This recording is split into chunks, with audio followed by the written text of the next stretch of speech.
Hey guys, welcome back to another Flesh and Blood video. So today I'm going to be kind of breaking down Worlds and some of the decks that I'm expecting to see.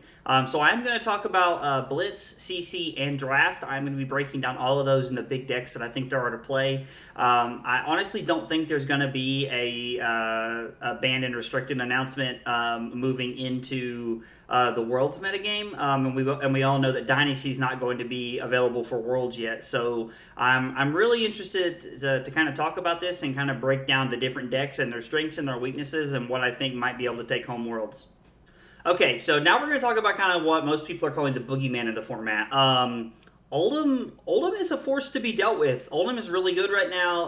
Oldhim is better at putting on pressure than it's ever been. This was a top 8 list from U.S. Nationals. Congrats to Ryan Rich on taking Oldhim to top 8. Again, you'll notice there's a ton of equipment here. Heart of Ice is one that really stands out, and I really like that card. I think it has a lot of potential and a lot of upside in a lot of matchups right now. So, you just like Oldhim has been around for a long, like ever since I've been in the game, Oldhim has been around, and it continues to put on pressure and do a lot.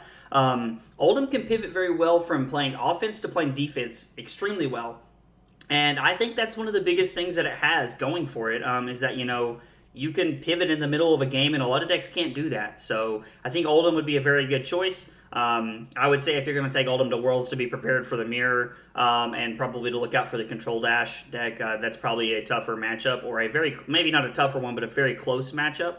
So I mean, yeah, like if you're going to Worlds, Oldhim will probably be the number 1, or if not number 2, most represented deck at Worlds. So definitely something to keep your eyes on. Okay, so the second deck that we're going to talk about is Fai. Fai's been seeing a lot of play. It's had a lot of very interesting talks since its release, and it's seen a lot of changes. When we first saw Fai, it had stubby hammers, and it was really on the go as wide as possible. And a lot of people went away from that and started playing Ember Blade because it is more. It is 2 for 3 is more than Kodachi's, which is 2 for 2. Now a lot of people have moved back towards Kodachi's because they feel that the Kodachis they're able to pressure mask more, which is a lot of benefit. And I'm talking about mask momentum to be able to draw as many cards as to put masks to be able to draw more cards as possible each turn, because you're forcing more cards out of your opponent's hand, or you're forcing them to give you an extra card, which is very bad for them. So I think you're going to see a lot of Fai. Fai is really about going as wide as possible and just putting on as much pressure as it possibly can. Art of War does a really good job of that. There was one belittle in Daniel Rudkowski's list. This is the list that got second at Nationals. And I don't know, it was a really good deck. We also see him playing Razor Reflex and Ancestral Empowerment. I've seen a lot of people move away from that over the last month or two, but Nats really kind of broke out. First we had UK Nats where Fai won, and they were on Razors and things like that, I believe. And now we're kind of moving back towards that and the whole Kodachi thing. So it's pretty interesting to see how all of it's kind of come full circle, and we're kind of getting a bigger picture of what Fai might look like. So expect this to be a big breakout deck at Nationals as well. Okay, so the next deck we're going to talk about is Dash. This one is a little too close to my heart, so I'm probably going to be a little biased when I describe it. The deck that really had a breakout at Nationals was this hard control deck. Now, we haven't seen hard control Dash in a long time. Aggro Dash has been putting up pretty decent results, and even some people playing Talistar are winning events with it. So it's pretty interesting to see how a lot of people have a lot of different concepts about the deck and how it kind of comes full circle. This deck was extremely hard control. I mean, they're on the Fandle's Fighting Spirits. I assume that's all serves as poppers, and it blocks and gains life. We're on Healing Bombs as well. Playing Sigil of Solace and a 1-of Sunkiss. This deck is really interesting. It is set up to be a hard control deck. There's a lot of 3 blocks. There's a lot, they're playing this rounds on me to help with the Fai matchup. Jacob Baugh, had a really, really interesting idea when putting this whole thing together. And I'm not sure if he put the deck together, but it is really interesting to see it all. And, congrats to him for, making top 8 with the deck. I'm pretty sure he lost to Fai in top 4, but it was a really good run. And this is a really sweet deck, and I don't think there will be a ton of people playing Dash at Worlds, but I do expect there to be this deck to have some representation. So if you are going to Worlds, it is something that you should at least have a few games into so that you can at least understand the deck a little bit. Okay, so now we come to the deck that I hate playing against more than anything. It's a great deck, and a lot of great people pilot it, but we're talking about Briar. Briar is it's one of the most explosive decks in the world. Now, I know it's a Rune Blade, so they're all explosive, but Channel Mount Heroic gives Briar so much potential to just be able to put on these, these 25 to 35, 40 point turns every game. Now, it doesn't happen every game, but you have that potential every single time you sit down at the table. The deck is insane, and when you have a good pilot playing the deck, honestly, the deck can be almost unstoppable. Brody Spurlock took this to a top 8 at Nationals. Brody Spurlock has been on a tear lately. He top 8'd the Minneapolis Battle Hardened 2. He's doing insane right now. So hats off to him for doing so well and picking a good deck to play. One thing that I really like to notice, and it was kind of like this with the Fai deck too, is that there's so much equipment. Like right now, you have to have a ton of equipment to be so ready for what you're going to play against, because you never know what you'll see. There's so many pieces of Null Rune in here, and it's really interesting to see all of that and to just be prepared for that. So I really like seeing that. This deck feels really well put together. You notice it's almost completely red stripe here. So, honestly, it feels like Briar hasn't changed a ton over the last, year or so. But, the deck is very good. It's very aggressive. It's very strong, and it has a lot of very powerful options. And with Briar's ability, also gives it the ability to block very well when it needs to. So it makes it all around a very good deck and just very hard to play against. So if you're considering taking Briar to Worlds, I don't think that's a bad idea at all. And if you're going to Worlds, you should definitely be on the lookout for playing against Briar. Okay, so first up on the list, we're going to be talking about CC decks, and I'm going to be talking about Iyslander here, and as a good example, I pulled up Michael Hamilton's Iyslander deck from U.S. Nationals. Now, the deck was very interesting, and it was in a lot of ways similar to what we had seen from Iyslander before Nationals, except it had some pretty interesting twists. Really, we're on E-Strikes, Fiendel's Fighting Spirits, and we're on Scar for Scar, and we're on Wounded Bull. Now, Wounded Bull was the big one that everyone wanted to talk about, because being able to pitch Heart of Fiendel to gain a life and attack for 8 was a 9-point swing for 2 cards. That's very good on rate average, and so it was really interesting to see this kind of break out, and it still has a lot of what we're calling the combo kill that Iyslander has, with Amulet of Ice and Insidious Chill. Insidious Chill is the other kind of card of that combo. And so, I don't know, it was really interesting. Scar for Scar, E-Strike, all these attacks make for a really interesting deck because it allows you to put on pressure that your opponent wasn't ready for. I've seen a lot of people playing Command & Conquer in their new and updated list, and I do think that's very interesting, and I really like Command & Conquer because Command & Conquer is really good against a lot of decks. Defense reactions have never been better than they are right now, and that makes Command & Conquer a really good card. So I'm really interested to see if people decide to be on Command & Conquer, but I think Iyslander is going to be a really, really big deck to look out for at Worlds. Okay, next we're going to talk about Viserai. Viserai is a very interesting deck and not something that we've seen really winning a lot or having a lot of top placements lately. But Viserai is a deck that if you're not prepared for it can sneak up on you very quickly. This list is from the Indonesian National Championship, Junio Antono and Antuano. I hope I don't know if I'm saying that right or wrong, but congrats on winning with Viserai. You'll notice also, again, a lot of equipment. That's something that I'm really noticing in a lot of decks that I think is very important to point out. Now, again, Viserai has a lot of red strips, just like the Briar deck, and that's because it's a Rune Blade and it's able to put on a lot of pressure. Viserai attacks on 2 axes, and that's what makes it so powerful, is that it can do so much damage that you have to pitch cards from your hand. Now, you're getting to keep cards in your deck, so that's great, but you're also really being put on the back foot because you don't have cards in your hand to block with, and there are some on-hit effects in Viserai that are tough to beat up on, or that are tough to deal with. And so, Mauvrian Skies, Meet and Greet, some lists are playing Consuming Volition, Command & Conquer, and Erase Face are in a lot of lists. So Viserai is a really interesting deck. I do not think that Viserai will have a ton of representation at Worlds in CC. I think that it'll, there'll be some people playing it, and it's something you should know how to play against. But this is one, if I had to pick a sleeper deck that is doing well, but not that hot right now, that could sneak up and win Nats, it would be Viserai. I've been told that it has a tough Oldhim matchup, but if you're a good Viserai pilot, I've also been told that you can get around that, and then it's a very close game. So I'm really hoping to see Viserai do, like, kind of sneak up at Worlds and just kind of take the world by storm and win. I would love nothing more than to see that, honestly. But keep your eye out for Viserai. It'll definitely be at Worlds. Okay, last but not least on my decks to watch out for is Bravo. We went from seeing a ton of Bravo, and now I know it was star of the show, and then it hit LL, and now we're looking at Bravo's showstopper. This is Michael. I'm not even going to try and pronounce that. His list from Poland Nationals. He lost he made it to top 8 with this list, and good for him. Because I haven't seen Bravo doing very well lately. I see a lot of people playing it on Talishar and online and, at local events, but I just haven't seen it really winning a lot lately or, really having these impressive finishes. Bravo is definitely one to watch out for. I know a lot of Bravo players feel like they're favored into the Oldhim matchup, and so that's something to look out for. But I've also heard a lot of, Oldhim players say they're favored into the Bravo matchup. So without some real testing, I'm not sure.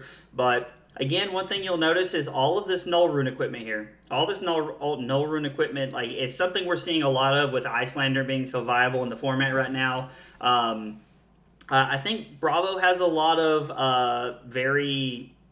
I could see Bravo winning Worlds if you want the truth. Like, honestly, Bravo is a great deck. Bravo is something you need to be prepared for. It has decent play into a lot of things, and it can push you out of a game very quickly. So don't. I would say there will be some representation for Bravo there. I'm hoping it has a decent showing. I really like the deck, and I think there is a little bit of nuance to it. So it's a good deck, and I expect it to be played at Worlds quite a bit. Okay, so I talked a little bit about all the decks that I think will be played in CC, but I didn't really break down some of the matchups and things that I think to look out for. So I want to take this moment to kind of look at that and kind of talk about that, and I'm going to refer to my notepad here. So first up on the decks to talk about here is Oldhim. I think Oldhim has a pretty decent Fai matchup. Being able to pummel things on the ground is pretty good. I think Oldhim has a pretty decent Briar matchup, and I think it has a tougher Iyslander matchup, and I think it has a tougher Dash matchup.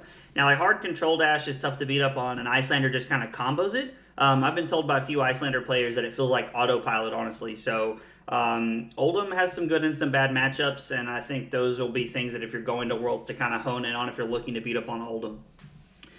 Next is Fai. Fai is phenomenal at pressuring the chain link and mask momentum and just putting 1,000 things on the chain and trying to just pressure as much as possible. Now, I've seen some people build Fai as more of a mid-range deck, block efficiently, come in for my 7 to 11 point hands every turn, and just kind of, arsenal, block efficiently kind of thing. And I think both builds are good. I think one of the downfalls of playing Fai is that once you get behind, it's hard to crawl back into the game, I've noticed. That's my experience with the deck. I'm not saying that is how the deck plays, but that is my experience with the deck. We all know how I feel about Dash. I love to play Dash. I don't think Dash is... I don't think Dash is favored into Fai, Briar, or Viserai. All three other aggro decks, I do not think that Dash is favored into. I think you need to be able to see a second Teklo Pounder if you're racing to be able to win that matchup. And if you're playing hard control Dash, I honestly just don't really feel like you have a chance against Fai, Briar, or Viserai. Fai just puts too many things on the chain, and you don't want to be blocking their one attacks, and that's how they whittle you down. Briar has Sotomar to be able to shuffle CMHs back into their deck, and Viserai just attacks you on too many different axes where it just coming in with arcane and physical.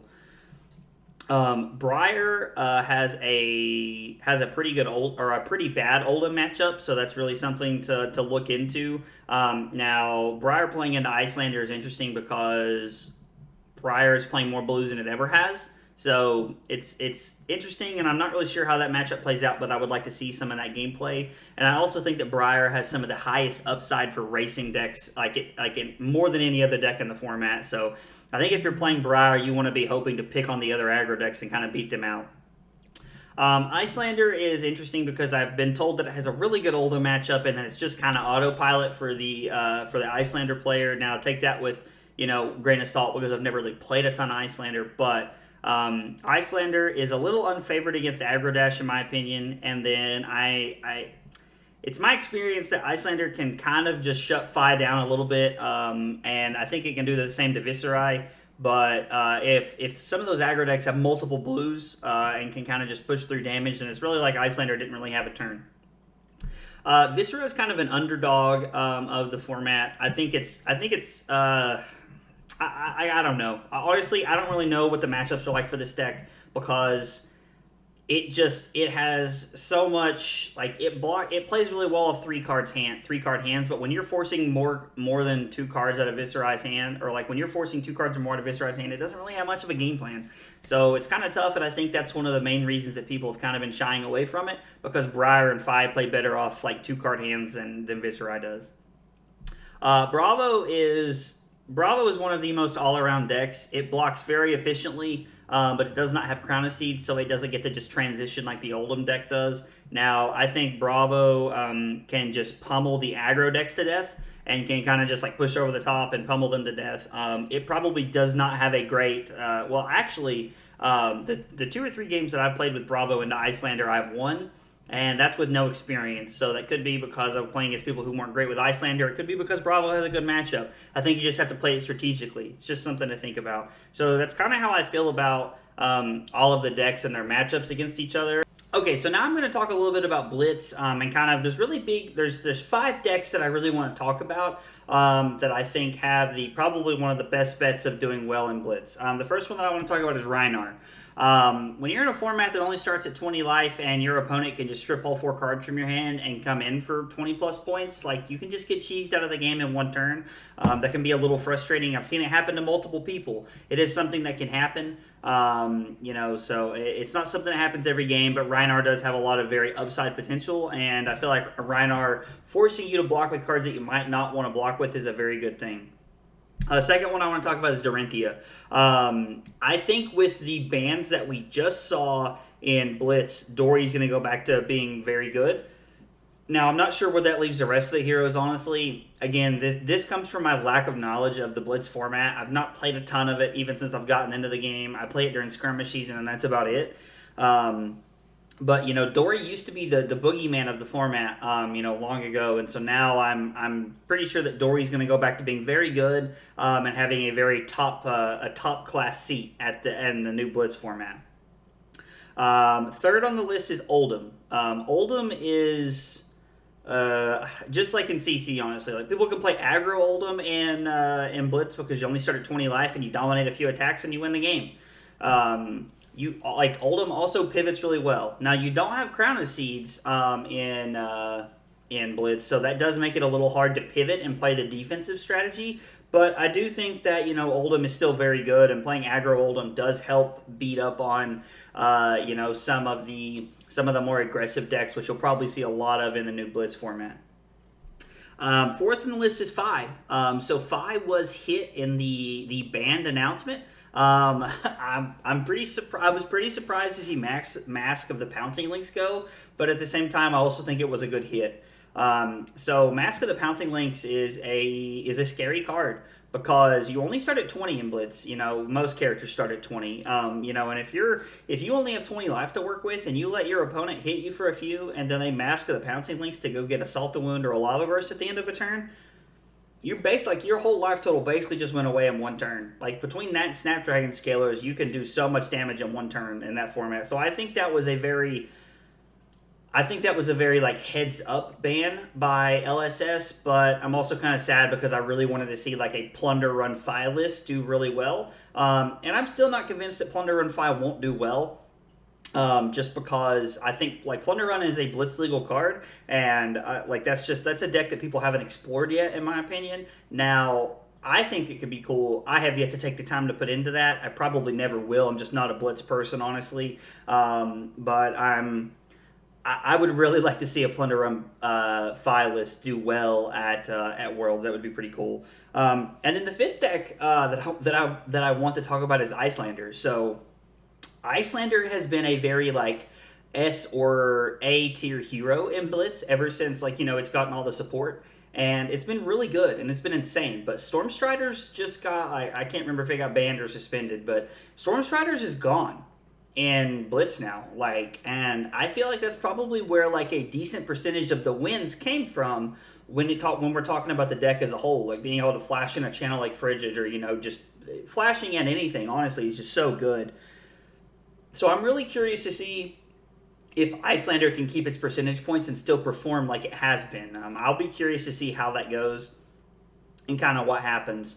I expect to see the deck drop off in popularity quite a bit. With the recent hits and bans, I'm expecting to see Oldhim as the most popular deck, Oldhim or Dory to be the most popular deck in Blitz at Worlds. It's just kind of my take on it. Now, again, all of my opinions in Blitz are with very little gameplay knowledge and very little experience, so take them all with a grain of salt, but I did want to get my opinions in there and talk about them a little bit. And if you disagree, let me know. I'd love to hear about it, what you think is right, what you think's wrong, that kind of thing. All right, well, that's kind of it on Blitz. As an overall recap, the 5 decks that, I really wanted to talk about were Rhinar, Dory, Oldhim, Fai, and Iyslander. Fai and Iyslander got hit pretty hard, so I think that, Dory and Oldhim go back to being at the top of the metagame, and I think that's what we'll see at Worlds. Okay, so last but not least is Draft. Draft is honestly a ton of fun in this format, and I think that for the most part it's very balanced. It is a little bit triangle-y, which is, in my years of playing card games, triangle formats are not something people are a fan of. Now, I think Draft is, honestly a little set up that way. If you're not going to put 4 or 5 characters into a set, you have to make the Draft format triangle-y. The triangle, in my opinion, is that Fai beats Dromai beats Iyslander, and then Iyslander beats Fai. That is not always the case. I don't even think those are heavy percentages in that way, but it is what it feels like to me. Let's talk about Fai. I think more people at a high and low level force Fai than any other deck in the game. It's very easy to understand. It's very easy to pick up enough cards for. Most draft pods that I know have 4 Fais in them. The people who draft and only have 2 Fais in their pod, they pretty much always end up winning that draft, honestly. But 4 Fais is pretty standard, and you can have a very playable deck off of 4 Fais being in the pod. Now, is your deck going to be bonkers? Absolutely not, but it can be very playable. So something to look out for is that if you're drafting at Worlds, there might be somebody who's just going, I'm forcing Fai because I had a bad Nats experience, or they've had bad, like a battle hardened experiences with draft and things like that. So it's just something to keep your eye on, is that people might be forcing Fai, so reading signals is a big one. The next one I want to talk about is Dromai. Dromai can have a lot of power. Dromai has, 2 for 8s in red. Dragons create a board presence that kind of have to be dealt with sometimes. And I think Dromai can make some really awkward situations for your opponents, with Rake the Embers and things like that. Now then again, I think a medium Fai deck beats up on Dromai. And I think that Dromai is favored into Iyslander, but I also think it's tough. Because if you don't have AB, you don't have any early setup, and then if you can't get set up or you can't really establish a board presence, then, there's not a ton you can do, because Iyslander might just run you over in the first 3 or 4 turns. I have seen it before. It is not crazy to think that could happen, so something to look out for if you're on Dromai. And lastly, I want to talk about Iyslander. Iyslander is one of those decks that I think people are scared to get into, because if there's more than 2 or 3 Iyslanders at your table, you're done. Like, if there's 4 Iyslanders at your table, you've pretty much all just bombed the draft, pretty much. Like, it sucks pretty bad. And I say that as someone who has made that mistake while drafting Iyslander at a pod. I don't know. Iyslander's a really good deck, and it has a lot of play. It can interact with Dromai's Dragons, and it can interact with Fai in their hands, using either Ice Fan or other discard effects or other Frostbite effects to really shut down somebody's hand. Iyslander's a really good deck, but there is a lot of nuance to it, and you really have to know what you're doing and when to block and when not to block, because sometimes you might almost get fatigued. I have seen people fatigue Iyslanders multiple times in drafts, so if you're drafting Iyslander, that's something to look out for. Alright, so this was my overall wrap for Worlds, guys. Let me know your thoughts. If you agree, you disagree, something you want to argue about, let me know in the comments. I'd love to hear your thoughts and opinions, and I'd love to come back and share mine. But thanks for watching. I hope you enjoy the video, guys. I'll see you next time.